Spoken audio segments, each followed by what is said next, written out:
The unsettling truth is that rat sightings are becoming more frequent in the Tri-Cities area, leaving residents scrambling for ways to protect their homes and neighborhoods. If you've never dealt with these critters before, you're in for an eye-opening experience, and not a pleasant one. But here's where it gets controversial. Are we looking at a growing epidemic or simply heightened awareness? And what can everyday people do about it? Kennewick, Washington, for Dave Boone. A lifelong resident of Kennewick, living near Vancouver and 27th Avenue, rats were almost unheard of around his home. That changed dramatically just a few years ago when he spotted something unusual perched on his cedar fence. At first glance, he thought it was a squirrel, but upon closer inspection, Boone realized this wasn't your average backyard visitor. "I looked at it and thought, that doesn't look like a damn squirrel," recalled Boone, now 55. After some patience and persistence, Boone finally caught the culprit, an 8-inch-long black and gray roof rat, using a trap. Fast forward to this year, and another rat made its way into his yard, lurking near a flower pot. Boone grows peppers and tomatoes in his garden, which may have attracted them. Interestingly, though, he noted that the rodents don't seem eager to invade his house. However, as any pest expert will tell you, spotting one rat often means there are many others nearby. This realization has Boone concerned about potential consequences for his neighborhood and surrounding businesses. Really, all you can do is stay vigilant, Boone emphasized, adding that collective effort from neighbors is crucial. Hopefully, everyone else is being diligent too. Lately, stories about spotting, trapping, and battling rats have been circulating among Tri-City residents, many of whom claim they hadn't encountered such problems in the region until recently. Yet while this might feel like a new issue, experts suggest otherwise. Pest control professionals report a steady uptick in calls related to rat infestations over recent months. They believe populations are gradually expanding eastward across Washington state, following similar outbreaks in cities like Yakima and Wenatchee. Rats, much like other pests, thrive wherever humans live. The Washington Department of Fish and Wildlife explains that these rodents aren't picky. They'll contaminate food supplies, damage insulation in homes, and create unsettling noises in attics, walls, and crawl spaces. Despite the rising concerns, a spokesperson for the city of Kennewick stated they haven't received significant complaints about rats within city limits. Meanwhile, Jody Payton, manager for land use, sewage, and water at the Benton-Franklin Health District, confirmed receiving only a handful of calls this year. Just 5 so far.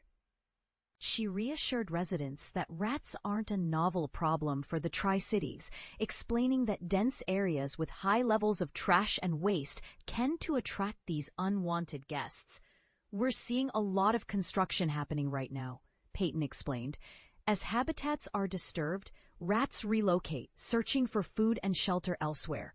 While living alongside rats isn't ideal, Payton stressed that encounters with them aren't typically life-threatening.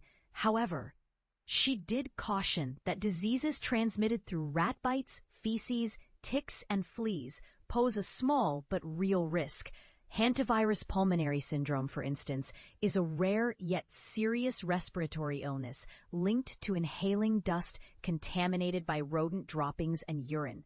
So how can residents identify whether they might have a rat problem?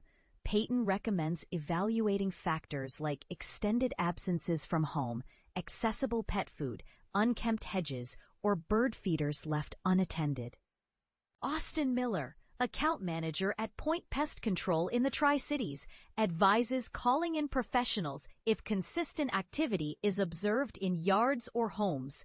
Proactive measures, he says, are far less costly than dealing with a full-blown infestation later. If you're wondering what steps you can take to keep rats at bay, consider implementing the following strategies recommended by the Washington Department of Fish and Wildlife. Store food in sturdy containers to eliminate temptations. Feed pets indoors and promptly clean up after them. Secure garbage bins and compost piles to prevent easy access.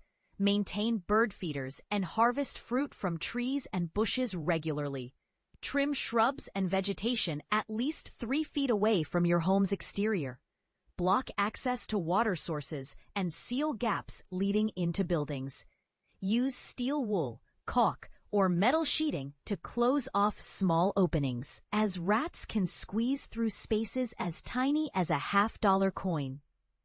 Rodents carry various harmful diseases according to the Washington Department of Health, making responsible trapping and disposal essential for maintaining a healthy environment. Here are some best practices. Place snap traps in areas showing signs of rodent activity, droppings, nests, chewed materials, but avoid spots easily reached by children or pets. Explore alternatives to traditional snap traps, such as electronic devices, glue traps, or poison baits. Carefully weigh the advantages and disadvantages based on your situation. Handle trapped rodents safely, wearing gloves and masks during cleanup. Dispose of carcasses in double-bagged plastic and disinfect tools afterward. Ventilate enclosed spaces for at least 30 minutes before cleaning, avoiding actions like vacuuming or sweeping that could stir up contaminated dust. Spray dead rodents, nests, droppings, and affected surfaces with a 10% bleach solution or another disinfectant, allowing it to soak for roughly 10 minutes.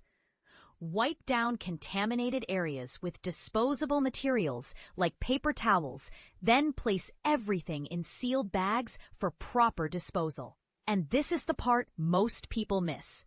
Prevention truly is key. Taking proactive steps today can save you immense frustration tomorrow. But let's open the floor to discussion.